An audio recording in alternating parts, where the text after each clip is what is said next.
Hey, welcome to the Cartoon Brew live stream. My name is Amid. I'm the editor-in-chief of Cartoon Brew, and I'm joined by Cole Delaney in Dublin, Ireland. Welcome, Cole. Hello.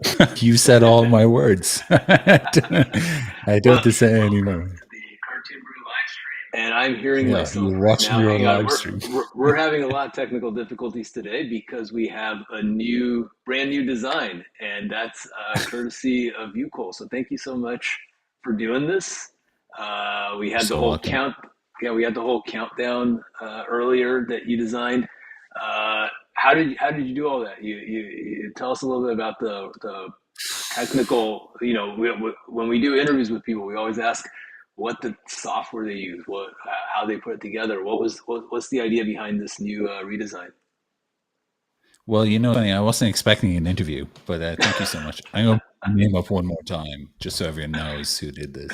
Um, yeah, so I work primarily in After Effects. Uh, The thing is, we talked about this for a long time since we originally did the first live stream. Is to like these graphics that we're doing are a test and they're just a placeholder for when we're going to redesign things. And of course, in traditional fashion, um, placeholders become the current uh, design. So you tasked me, and we had a lot of discussions as to what it should look like, and none of them had clarity. I think I don't So I just kind of went away and I was just like, I'm going to look at some interesting graphic ideas that I like that I want to experiment with and try and create a kind of ident for the Cartoon Brew logo and just have it kind of float through different years, different styles of animation, but also cool visual things. Like it's a very visual thing. So I did basically pick 10 different ideas that I liked, and some calling back to animation, some to video games, some to motion graphics, and just spent a lot of time in After Effects going through them one by one by one, and learning new things. I learned a few new things. I followed a few tutorials. I figured things out, and so it's primarily After Effects that I did it in. But if you notice these little pop-ups that we have that are popping up on screen right now as well, yeah. these are also things that we decided we wanted to do. Um, as you'll see, as we start talking about what we're actually going to talk about today, some fun, interactive graphic that give it a bit more um, visual. I don't know how to describe it. It feels so professional. It's like we have to like up our game now and be more professional too. I feel like this is like some like actual news show now. So yeah, the pressure is on right now to do something good, which we're gonna jump right into, I guess. Can everyone, if anyone is listening, let us know if you can hear us. We've had a lot of technical difficulties that's why we're launching a little later today. But Mm. the technical difficulties are because we have a new template, and we're still kind of adjusting to it and figuring how it works. So let's see if this works. I'm going to switch now to this shot. Oh, that was really cool. They had a little wipe effect there. That's cool. I'm gonna do that. I'm gonna do that again. Oh wow, those are really fun. Okay. Oh man. Oh man, I'm gonna be wiping between scenes now all the time. Uh, so anyway, this is our first topic for today's Annecy. Do we have the little Oh, we do. like So crayons? Is that what they're we were called? What are they well. called? We Those? can talk about what we're actually going to talk about today, which is we've got a few Yeah. things on our here. So come up, we've got the Annecy Festival. We're also going to talk about the Oscars next year. Very early, very early predictions. Most of the things in terms of show and tell, just recent things that we like, and that we'll be definitely talking about. But right now, here we are in our first story, which hopefully should be the exact right story. With not it at It all. says top stories Alberto Milgo search for visual poetry. So that's not it, That's not but it. it's there Here we we go. go. And That's it's it. That's it. there we go. Perfect. So Annecy's Very coming good. up. It's next month. I don't, it used to be like 20 years ago. You used to have to like explain to people what Annecy was because no one Mm, in the animation industry knew what Annecy was. And today it's like, yeah, Annecy, right? It's like Comic Con. Everyone knows what it is. And so we don't really need to describe what it is, but it is the largest animation festival in the world. Last year there were like mm, 17,000 people in it, and they go to this kind of beautiful lakeside, kind of old medieval village in southern France in the Alps, and it's a beautiful place to have a festival. I've gone many times. I'm not going this year, and just too many things going on. But cool, you're going, and you're kind of a you've become a veteran of the festival. You've gone quite a few times in the last few years. Uh, so you're going again mm, this year, and it's I've looked at the schedule. We've been covering it. There's a lot of stuff going mhm. on. Is there anything that you're looking forward to at the event this year? Do there is actually. It's it's so interesting. This is now I wouldn't call myself that, but because the people who go every year, every single year, and they're real veterans. I mean, they kind of look worn out actually. It's so long for people to get you it. But this year, usually when I go, I'm also doing some of my podcast, anime breakfast, and this year I've decided not to record any there, to actually be able to take the time to actually go and watch things. Right? That's because that's really hard. People might not realize that, but when you're actually working or covering it to some degree, it can be really hard to pull yourself away from the conversational aspects of Annecy with meeting people and talking to them and having meetings, but also doing interviews or going to watch stuff that you're talking about because you're not going to see it before you get there. You have to make the time to go to the screenings, to watch the kind of stuff that you're assigned. So this year, there's quite a few things I'm looking forward to, and one big thing is surprisingly, I'm looking forward to Andy Serkis's Animal Farm. I'm so curious about that actually. I've no idea what it's going to be like. I met last year at the festival, and I was asking him the questions about it, and he wouldn't tell me anything. So, in a true professional sense, it was also 1 a.m. and we were both very tired. So that's a one on the list that I'm looking forward to. Um, and there's some shorts. I really want to dig into the shorts this year, because the shorts that come out of Annecy, obviously these start to become huge Oscar contenders as well. So there's quite a lot that I'm looking to just consume for once, if that makes sense. How about We, you? What's on your yeah, radar? we have a little article coming up later today, which is 10 shorts to look forward to at Annecy. I mean, Annecy used to be a festival for shorts, and I feel like that's kind Mm, of become just a very small part of the festival, but it's no longer the main focus of it. And I think I mean, for me, I don't want to. I think it's too big personally for me to mm, go to. I mm. mean, part of the reason you go to a festival is to experience things with other people. And Yes. Yeah. everyone, you go to any event at Annecy, and everyone has a different frame of reference because they've all seen different things. There's so many different screenings going on simultaneously that you can't ever talk about anything that you saw at the festival with another Yeah. person. I mean, the last few years I've gone, I didn't even see anything. I wasn't going to screenings because I was working, right? And so that Mm, also defeats the purpose of going to an event. But for me personally, like it got to the point where I prefer going to a festival that's 1,000 people and there's 500, 600. mm. The majority of the people at that event are at every screening, and then you can talk to them afterwards Yeah. and learn. I mean, that's the whole point of going to a festival is you see people from around the world who bring different perspectives to the art form, and you can Mm, talk with them about art, but you can't talk about art. Yeah, I haven't had a good discussion at Annecy in years. I mean, I've seen a lot, I've had a lot of good dinners with people and talked, but mhm. nothing like specific to Annecy itself, something that we saw there and that we experienced. It used to be like a short film festival. There would be like a controversial film, and people would talk about that all evening long Mm, after the festival.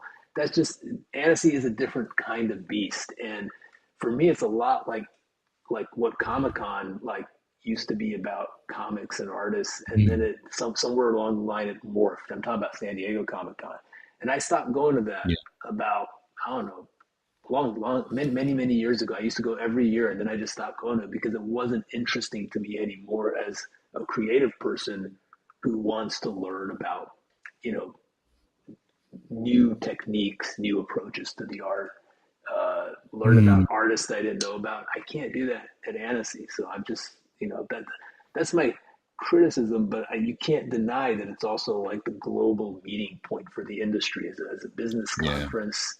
The MIFA side of it, it's essential, but as a festival, I don't know. I was looking through the programs and like some of the most interesting programs are like tiny, like no one's going to see it. One of the things like I'd recommend seeing if you're there is they have like a tribute to Hungarian animation this year, and they're showing this film from 1979 that is one of the most mind blowing animated films ever made, just in terms of its stylistic ambition.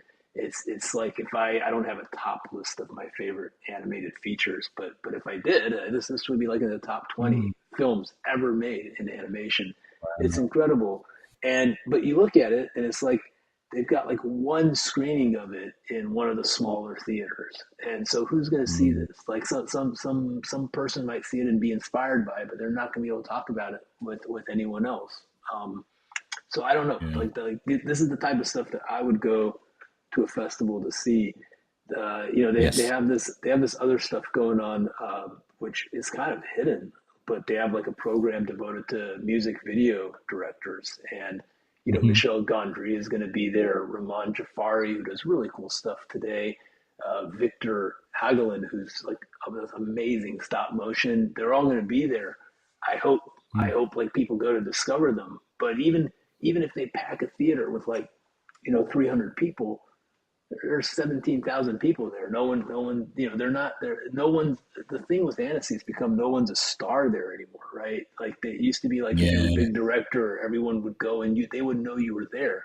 Now it's just like you're just one of 17,000 people at an event. So but Yeah. these are the people that I'd want to go hear, listen to, talk. Um, so there's a lot of cool stuff. Also, the head of music videos at Fortiche, he's also one of the co-founders of the studio, Jerome Combe. He's going to be there. So yeah, the music video That's cool. program is quite interesting, I think. Um, but yeah, I mean, Mm. if I don't know if you've spent any time going through the Annecy site, but there's a ton of programs to see. So There's um, so much. One of and the it's films that I'm looking forward to watching is it's one of the midnight screenings actually. It's Another World by Tommy Kai Chung. It's a Hong Kong director.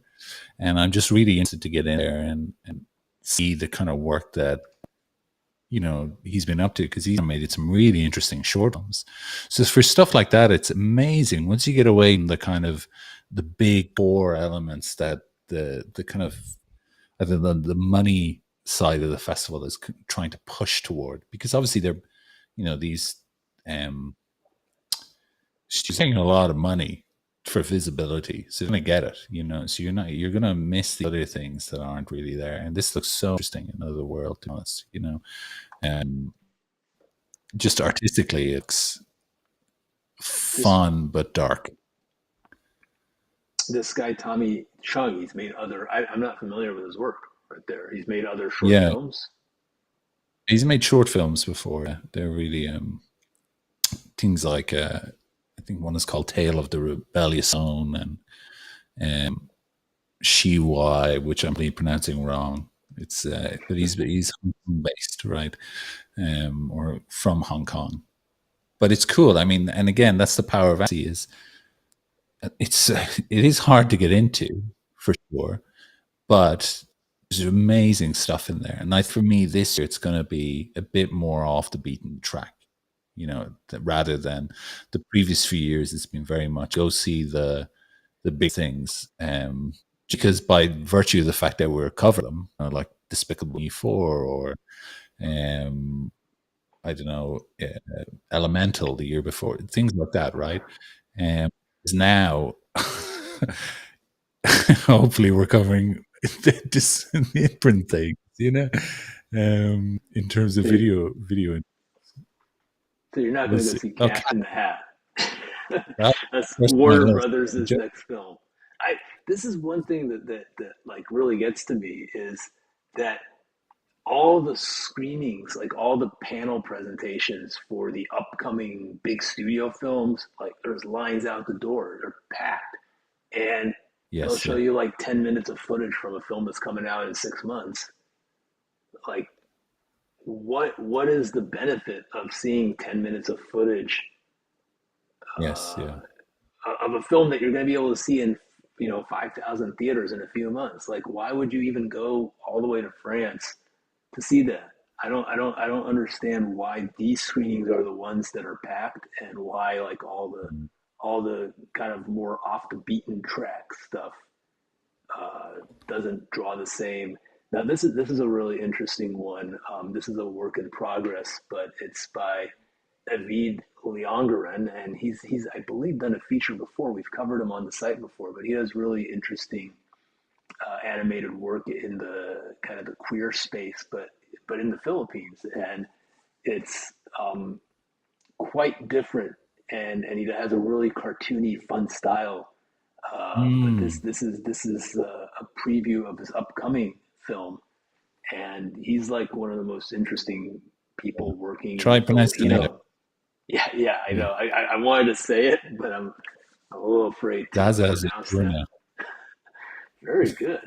Wow. Yeah. Yeah, Zsa, Yeah. maybe Jaja, like Jaja Kapoor. Mijaja, yeah, I'm a Yeah. racist. We've got a comment here. Got a question here. What are Annecy's criteria? Some great shorts and projects I knew with real potential to shine got rejected. Great question. Do you have any insight into their uh, selection process? It's the biggest animation event in the world, right? So Yeah. there's much more animation being made than than they actually have space to show at Annecy. Mm. But the other thing is too, they're a French festival, and so they have to prioritize certain French projects over others. Like that's just true of any festival in any country, right? If you're a Canadian festival, you're going to prioritize. You're going to have more Canadian films. Mm. If you're a Norwegian festival, you're obviously going to show more Norwegian stuff. It's not. It's a global festival, but it is still specific to France, and it's always going to lean more towards France and more towards Europe than it is to Mm. other places. Having said that, they do a really good job of showing animation from around the world, but certainly the majority of things are going to be more European, and that's just the Mm. reality of where the festival's based. But also, I'm sure they get, like I'm not sure, I know they get thousands and thousands of submissions, and when you're getting like 3,000 films and you have 70 slots, there's a lot of good stuff that you're not going to be able to show, obviously. So Mm. it's Well, that was a big controversial thing last year. One of the shorts was like an AI short. There's a couple of mm-hmm. those who were going crazy. They actively booed when it came on screen, and just booed through the whole short then. Really. Yeah, it happened. Some people walked out. That's I believe they have two shorts this year in competition that used AI processes as well. Uh-oh. So you can't, Uh-oh. yeah.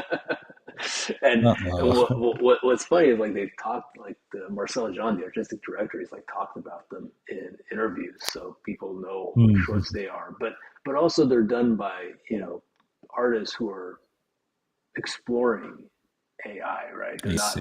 They're not just Yeah. AI generated; they use AI processes. But I I think we're still in that phase where AI is probably going to get booed, but over time, I think people Yeah. will understand. Like it's just becoming a deeper part of the industry every day. You can't really, Mm. you know.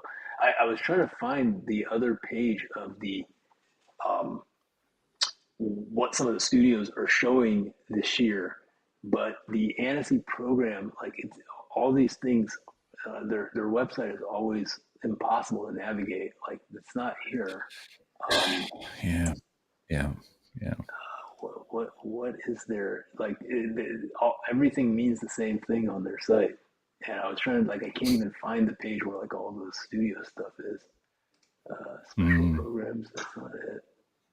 Festival meetings, that's not it. They've probably, because the French are tremendously good at not prioritizing things.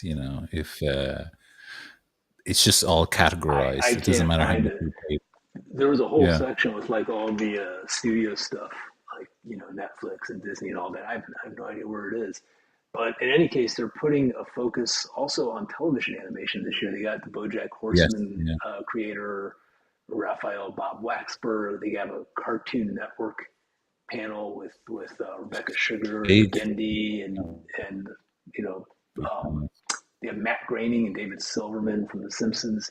So the festival is no longer just films; it's also television, and they're actually putting an emphasis Mm. on American television this year. So that's kind of an interesting Well, here's thing. here's an interesting story for you in terms of like TV. If you look in TV films, there's there's an animated one called Go Girl with I Ain't Afraid of No Goat, right? And that was an Irish show. It's a There you co-production go. between Belgium, France, and Ireland.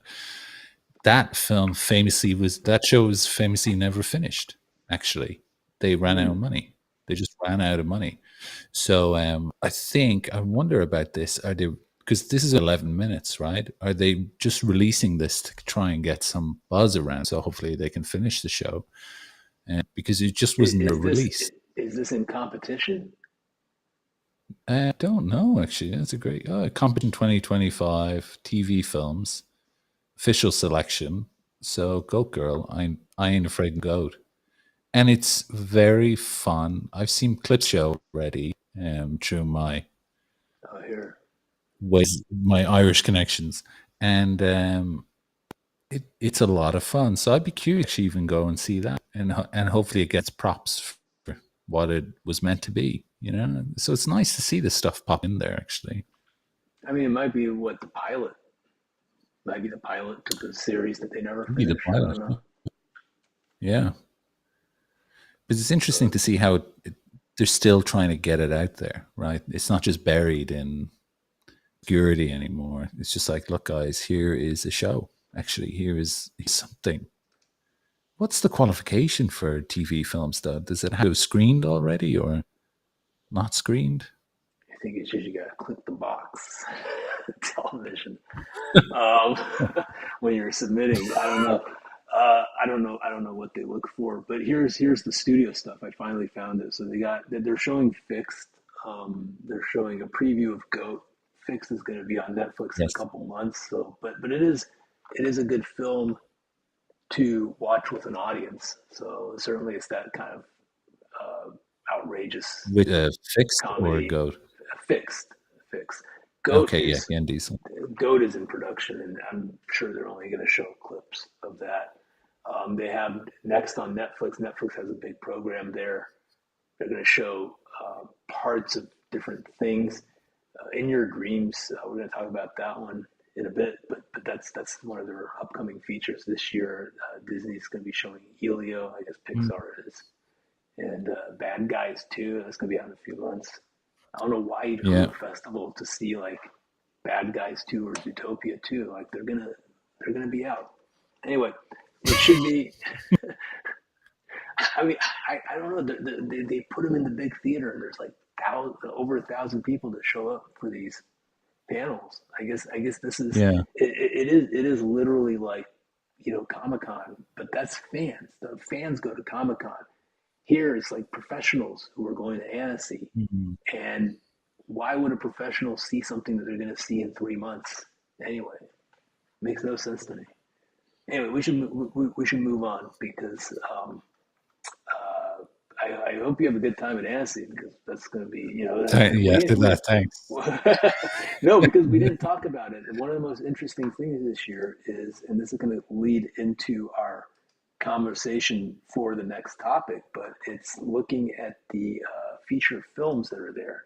So Mm, we have three feature films that premiered earlier this month at the Cannes Film Festival. You have Sylvain mhm. Chomet's Magnificent Life. It's misspelled there. I don't know why, but you have his film Magnificent Life.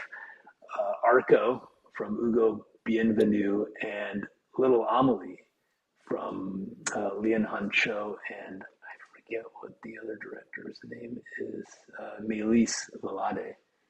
So these three films premiered at Cannes Mm, a few weeks ago, and now they're in competition at Annecy. So what's interesting about this is that Flow had the same path last year, where it premiered at the Cannes Film Festival, and then screened at Annecy, won a couple prizes at Annecy, mhm. and then that was the start of its run. In the past, this pathway didn't really, it didn't really. Oh, we misspelled predictions too in our thing. All I'm right. sorry. I'm in editorial mode always. So always,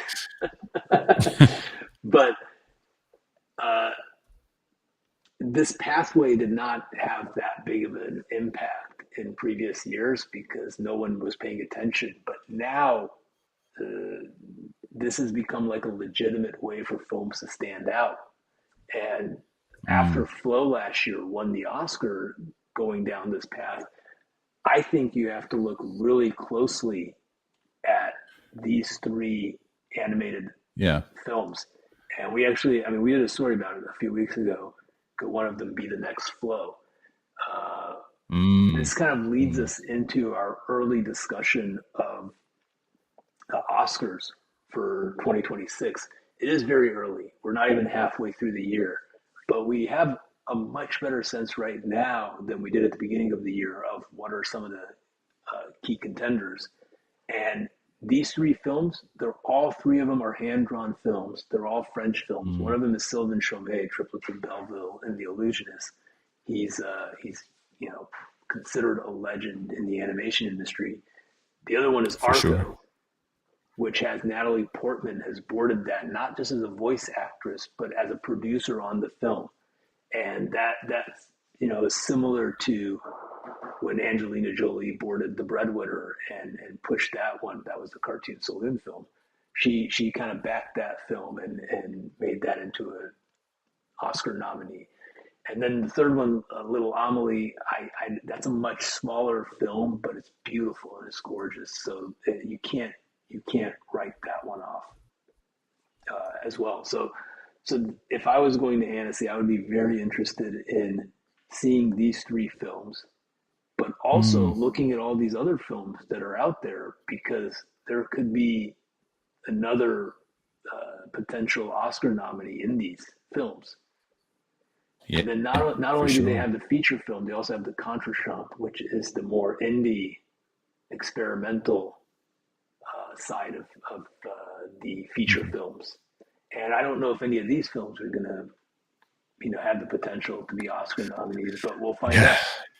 Olivia in the we'll Clouds is find out beautiful. for sure. Yeah.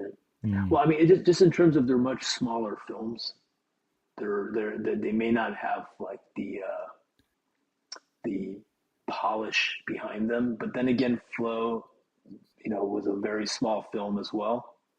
So you yeah. don't know. You don't know anymore what could happen.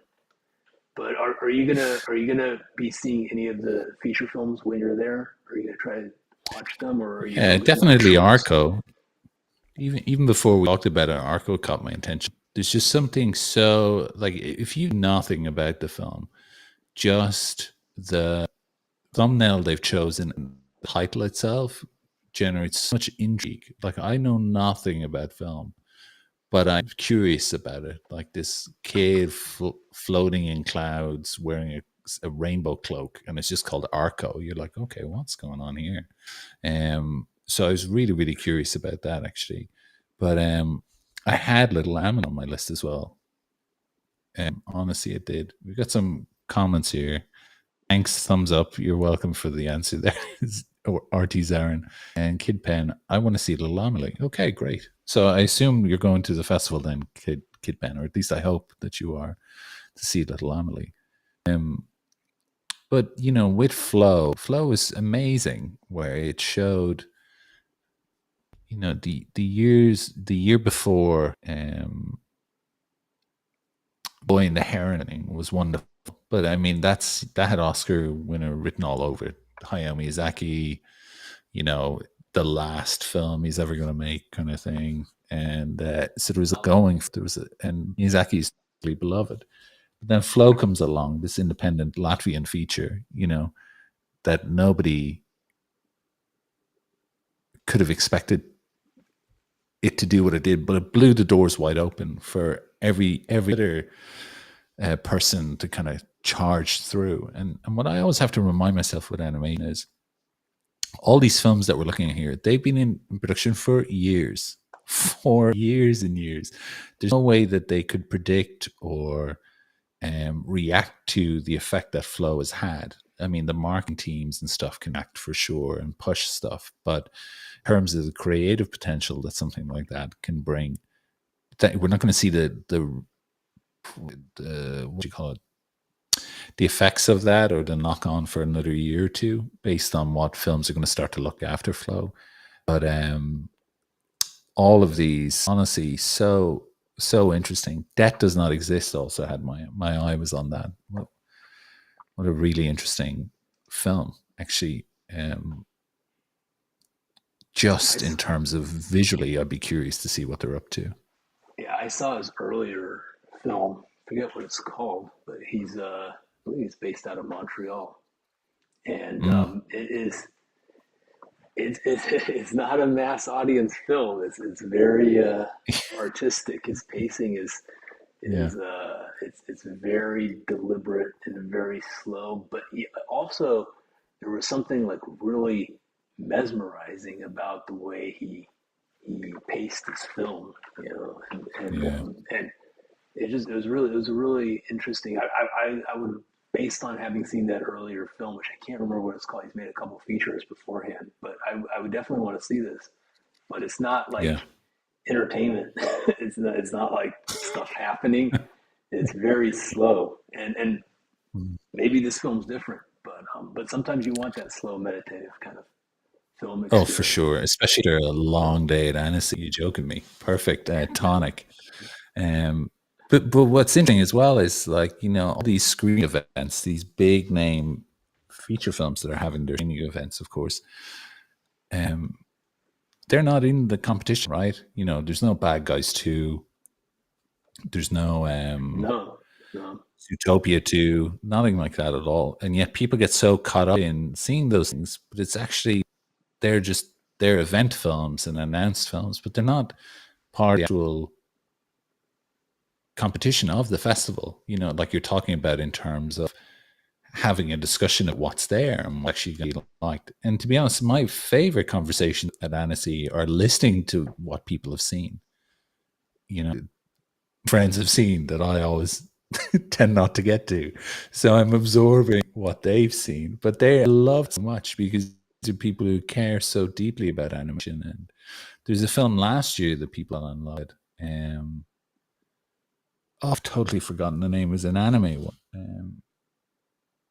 Can't believe I forgot the name of it. Anyways, I'll try and find it. I'm going to stop talking now because otherwise there's no point to the story if you don't know the name of it. But they were gushing about it. They were like, "This is a perfect film," and I haven't heard anyone talk about it ever since. I'm going to look that up, by the way, while we're doing this. well, while you do that, we have a piece also coming up next week on the site, an interview with the director of Dandelion's Odyssey, and Hey, this is yeah, another French film, but it's a very distinctive and unique title. So we have this is one that I actually want to see. I haven't seen it yet, but obviously the person who wrote the piece mm, on and interviewed the director, they've seen it and they say really good things about it. So this is one that I would love to see soon as well. When we're talking about the Oscars, I mean, we are on the Oscar discussion, and it's kind of Oscars plus Annecy. They kind of flow into each other. No pun Yes, yeah. intended. They flow into each other really well because Annecy is where we're going to find kind of a more clear understanding of what has potential for the Oscars. If you look at what the studios have this year, it's a very bizarre year. There's only four Yeah. animated features being released by the five major legacy studios. There's Bad Guys 2, Zootopia 2, Dogman, and Pixar's Mm, Elio. Right? There's only four films. And Bad Guys 2 and Dogman, I mean, they're probably not going to be Oscar nominated films. This could be Disney, which hasn't had much luck at the Oscars in recent years. This could be a good year for them because Elio is the only original film released by one of the legacy studios this year. If it's anything mm, near, it doesn't even need to be great. If it's like decent, it's probably going to get nominated. Zootopia 2 might just get nominated on if it's a huge hit, and yeah. there's a lot of affection for the initial film, for the original film. So that stands a shot too. We might be back to a Disney two nomination year. I don't know. Then we have Netflix. They're releasing like five films this year. I think their strongest title is In Your Dreams. That's one that they're previewing at Mm. Annecy. But How that's ironic. Yeah. yeah. Alex Wu directed that one, and it's a really kind of charming film. So I feel like that one might have a shot. But then you have all these other, like Sylvain Chomet's film is Mm. already picked up by Sony Pictures Classics. They've always had good luck at Wow. the Oscars. You have Neon, Yeah. which picked up Arco, and they put out Robot Dreams and Flea, both of which were Oscar nominated. So you have all these other distributors coming up. G Kids, they're going to have stuff this year. I don't For know sure. Yeah. what necessarily because they were bought out by Toho, and their Mm. whole strategy has kind of changed at this point. I don't even know if Oscars are a priority for them anymore because they're part of this Japanese corporation that is they're more interested at this point in they've been nominated more times than like any other studio besides Disney. I don't Mm. think they need more Oscar nominations. Now they're kind of in a different phase of their company's history, but they're probably going to have stuff, I'm sure. So it's a very wide open year at this point, and it could be another big year for Disney actually with their two titles. But I do feel like we're going to see at least a couple hand drawn films nominated Mm. this year, Mm. which would be a big change from previous years where I don't know if we've maybe we had two hand drawn a couple years ago with Boy and the Heron and Robot Dreams. Were they in the same year? So maybe Yeah. we have had, but we could potentially have two or three hand drawn films this year. Fixed. It's a hand drawn film. So that could be the American entry though I don't know if the type of content of that film is I Yeah. don't think the It's Academy is going to go for that. yeah. It's not exactly a film that celebrates the beauty of cinema, right? That you're kind of looking at. It's crude. It's intended to be just totally just R-rated comedy. Just the crudest crude humor you could possibly imagine. With dogs who are getting fixed. It's I went beautifully to a animated preview though. last year. It's beautiful, and it's got incredible animators working on it. And I mean, again, this is somewhere that I just want to give all props to someone like um, D. Tartakovsky. Like his eye on the art form is unlike anybody else's. Really, the stuff he can kind of push through, um, and the way he wears his influences so wonderfully on his sleeve. Like you just can't divorce him from his influences at all. And that's such a beautiful, wonderful thing. I remember I made a video essay. I've made two about him years ago, just talking about how he times things out, and it's all coming from what he learned. Obviously, while he was starting to animate. He just is so focused on making good animation, like the best animation you can possibly make. And a series like Primal is just, so an interesting show, beautifully hand animated by Studio Lancashire, isn't it? They're the French studio that animated it. Um, but again, it also just has terrible luck when it comes to feature films.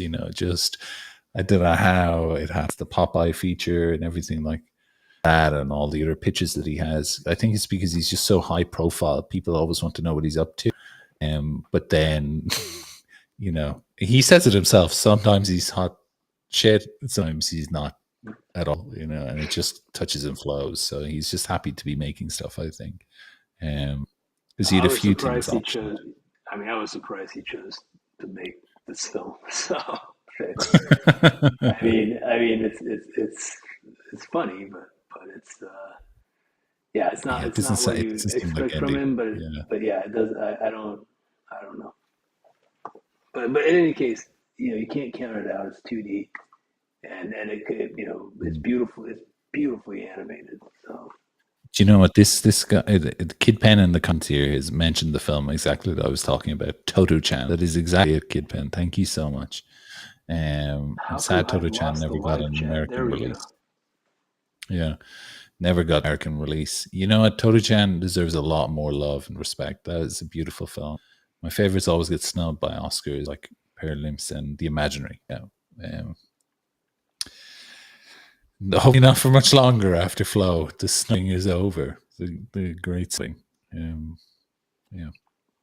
So yeah, it's we haven't even talked about, like, the Japanese contenders for the Oscars this Mm. year. The Chinese contenders.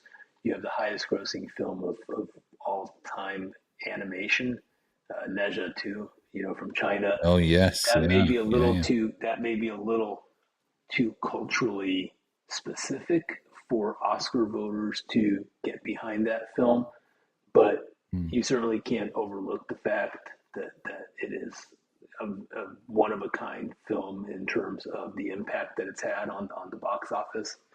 So I do hope they push that. I do hope more Japanese companies push their films for the Oscars.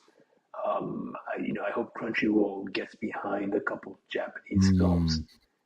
We Yeah, need for sure. we need more of that. People are always like, why aren't more Japanese films nominated? A big part of that is because they don't really campaign, and you can't, Yeah. there's a business side to the Oscars. You have to actually campaign and get your film out there, and a lot of them don't do that. So that's a big reason why you don't see a lot of Japanese films nominated. Hopefully this year that changes, and we see more of the Asian animation producing countries push their films more heavily in the American scene. So it could be an interesting year, just because there's not a lot of choices from the big studios. Usually we have Mm. we're talking about a dozen different films from the studios, and then there's just nothing this year. So anyway, that's I think that's good enough for that topic. Um, I would definitely Magnificent Life, Arco, and Little Amelie, though. If I was going to Annecy, I would absolutely see those films as potential contenders Mm. for the Oscar. Let's move on to the third topic we have. Is that ready to go? Yeah, for sure. We're I'm going to gonna. talk about some things that we want to show and tell people. It's I've been reading this book recently. I've such a fascination with Irish animation history because Ireland is a micro powerhouse in the animation industry for sure. Like there's so much stuff that comes up here. That is animated here, that's made here, that it isn't just cartoon. There's so much service work that happens here as well, and we have this incredible history as well of animation too that is relatively untapped, right? In terms of people talking about it, there's not a lot of historical reference. I have these books that are. Let me just grab one real quick. Hold on.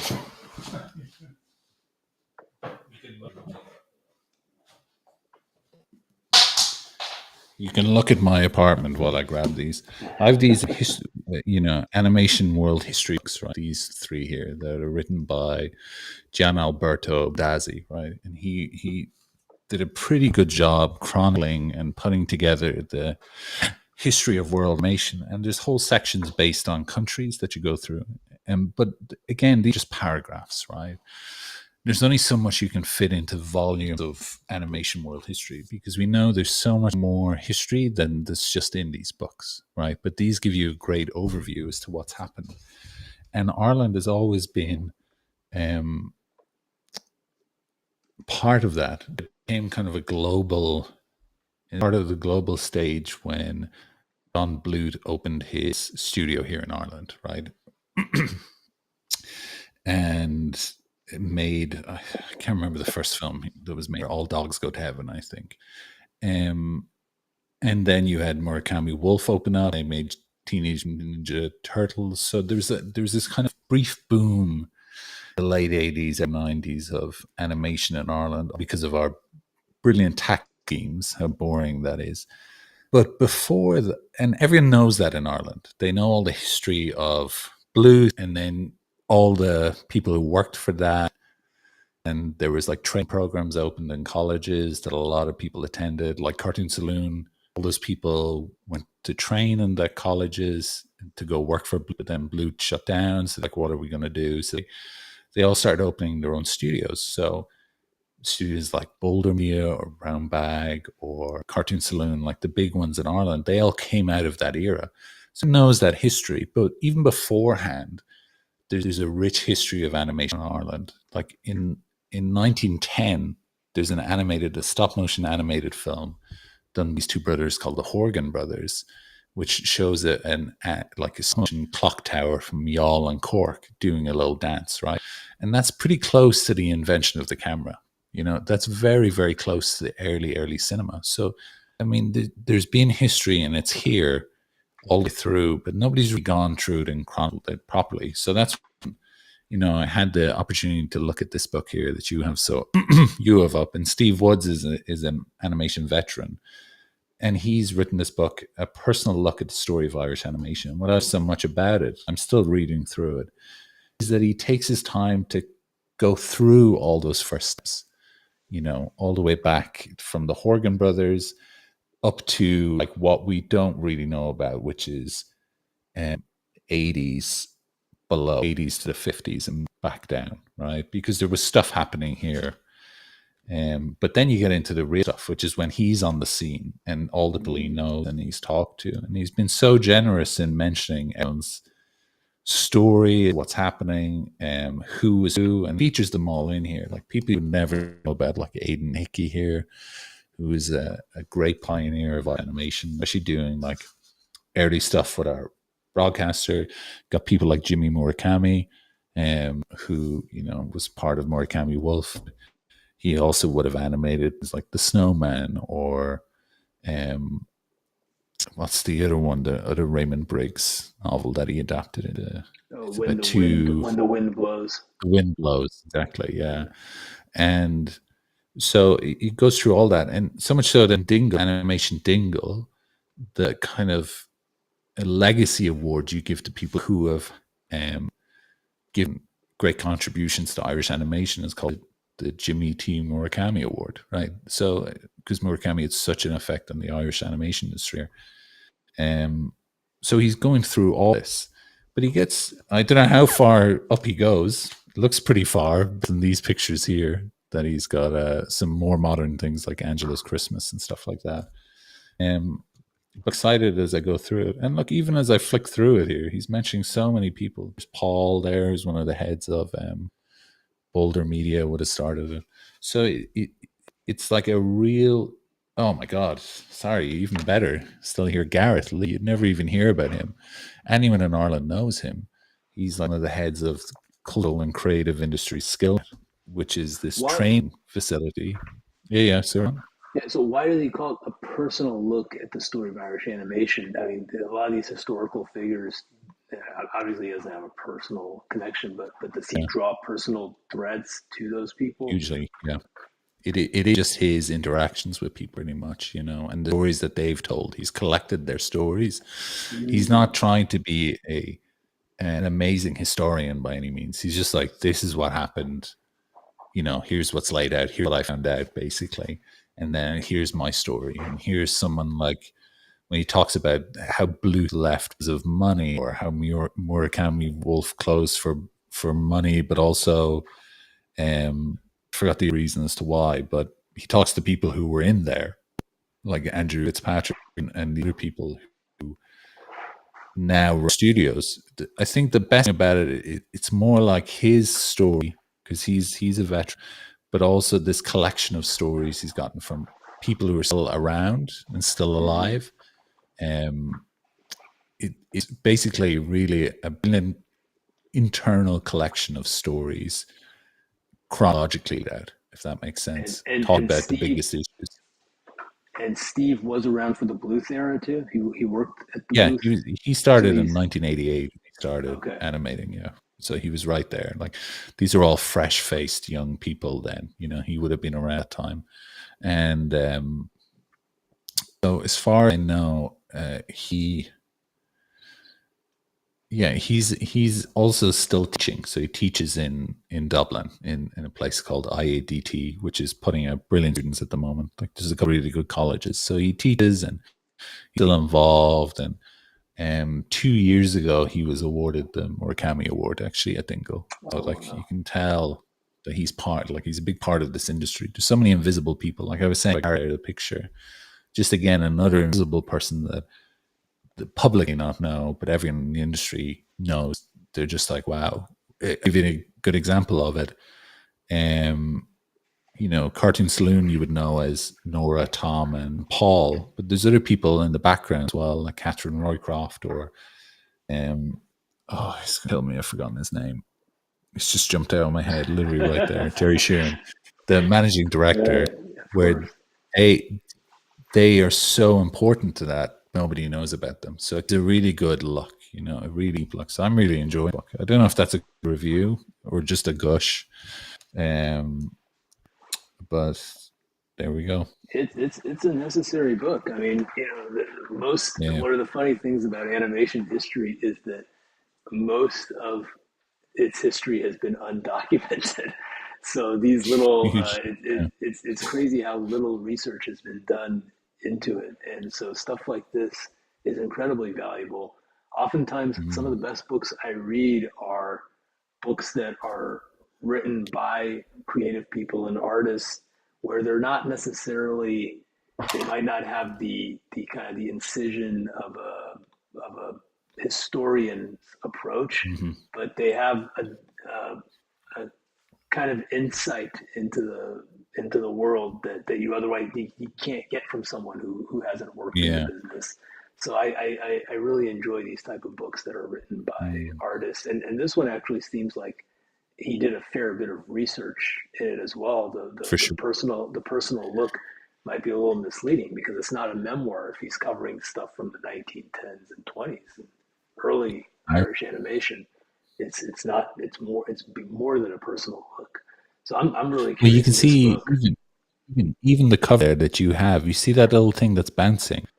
Yeah. That's the hour from that 1910 Oh short wow. film, the stop. It is like very specifically Irish, and Mm-hmm. it shows everything.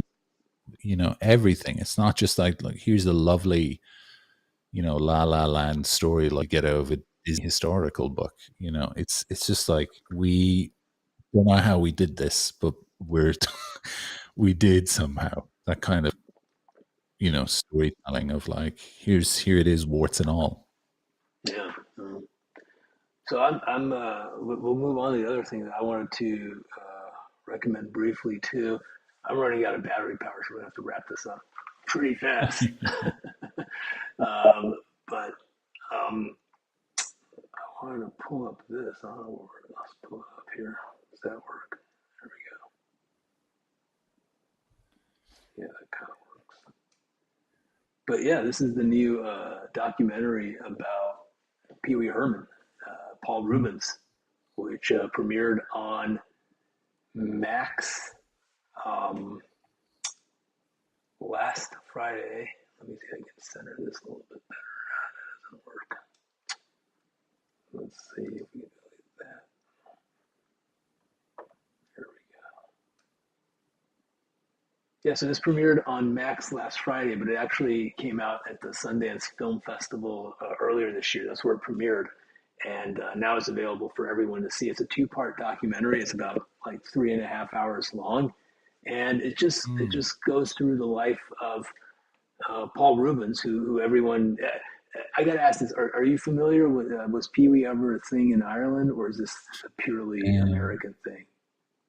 and everyone, I think people would know about it, but I'm not sure how many people would have watched. Like, it wasn't something that played often, if that makes sense. But everyone has Right. a kind of an idea of, They kind of know you the know, image of who he is. No, I mean, so here's yes, the thing: if yes, you grew up in the '80s, right, which I did, mm, but if you grew up in the '80s, this was like this was one of the iconic figures of American culture, and it was everyone knew who Pee Wee Herman was. There was Pee Wee Herman mania, mm, and it just he was like Michael Jackson and Bart Simpson and he was just a uh, key figure of the '80s. And I realized, like, as years have gone by, well it didn't really last for a variety of reasons that the documentary gets into. But his career kind of fell off. But what's mm, interesting about this is if you work in children's animation, right, and you see the sections on the Pee Wee Herman show, this kids show that he had.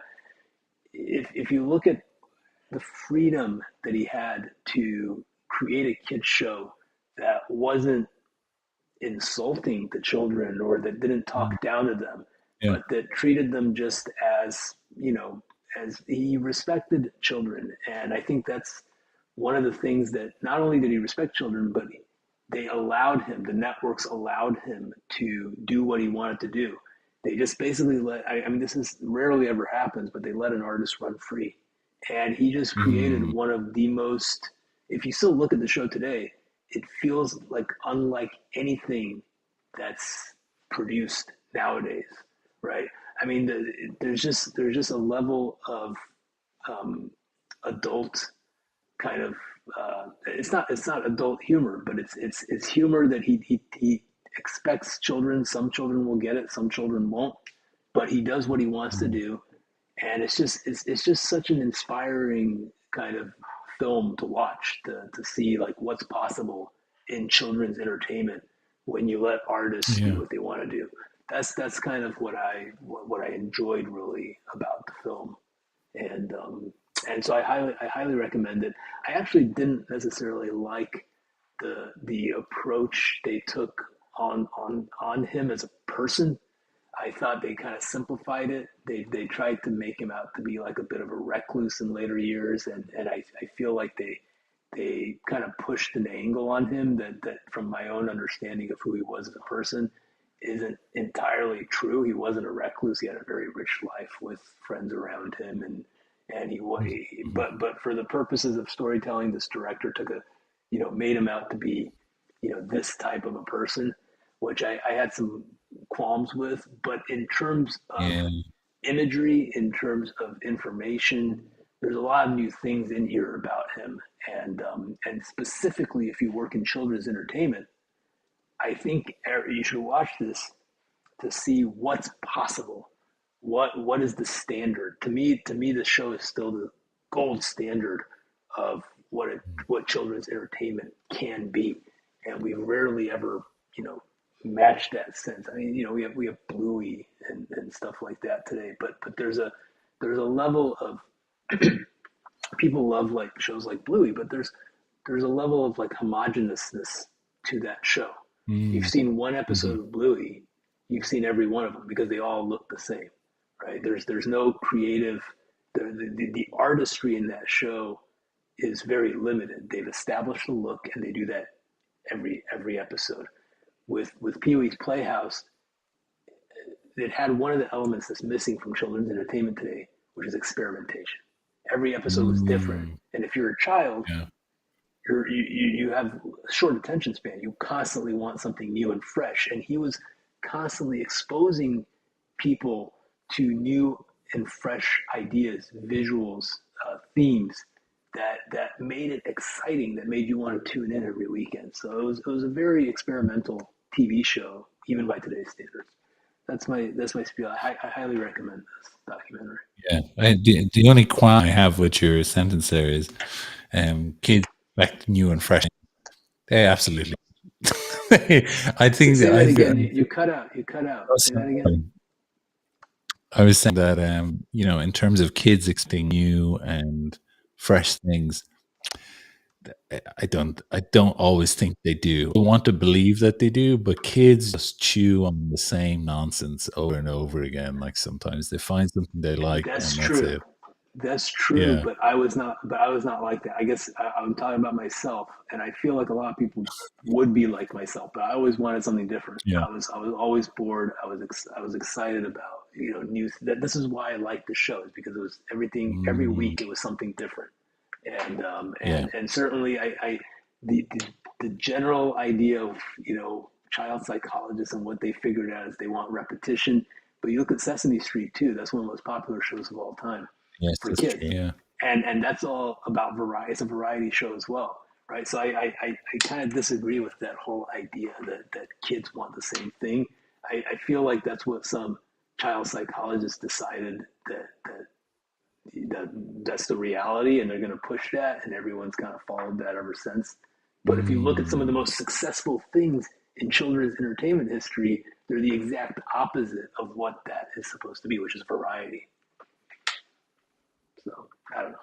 Anyway, okay, I'm not going to disagree with you. Yeah. I'm not. I'm Disagree. not gonna. I I don't. It's not. agree. It's not. It's just a Yeah. personal opinion. I think. I think. Mm. But I'm not. I'm not trying to push. I'm not a child But we psychologist, push the but I elite almost. agenda. Anyway, this is a good. This is a good documentary. So thank you everyone for joining. We'll be back maybe next week. I don't know. Maybe it's bi-weekly, but who knows on what kind of schedule. I don't know. You're going to Annecy next week, but maybe I'll be an we'll be able Annecy. to Yeah. we'll be able to connect there if you have some free time. So thank you, Cole, for joining me, and thank you everyone for joining us. We'll talk to you soon. Bye bye.